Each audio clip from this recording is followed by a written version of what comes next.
మన తెలుగు బిడ్డ మురళీ నాయక్ ఈ జిల్లా వాసి. మురళీ నాయక్ ప్రాణాలు కోల్పోవడం చాలా బాధేస్తుంది.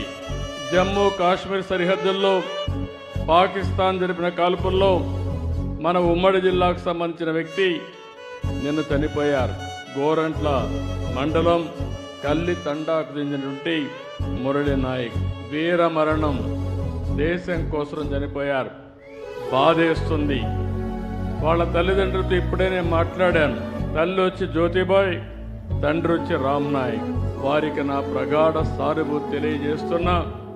ఈ రాష్ట్రం, ప్రభుత్వం, సమాజం మీకు అండగా ఉంటామని ఈ సభా సమావేశంలో హామీ ఇస్తున్నానని చెప్పి కూడా నేను మీకు తెలియజేసుకుంటున్నాను.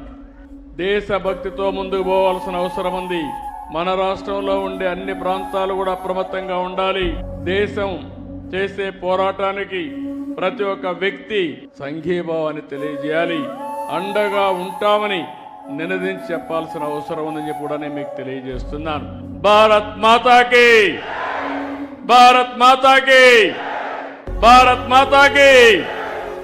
ఎవరైతే చనిపోయారో, వీర మరణం పొందారో వారి కోసం 2 నిమిషాలు మురళీ నాయక్ ఆత్మకు శాంతి కలగాలని కుటుంబ సభ్యులకు ప్రగాఢ సానుభూతి తెలియజేసుకుంటూ 2 నిమిషాలు మౌనం పాటిద్దాం.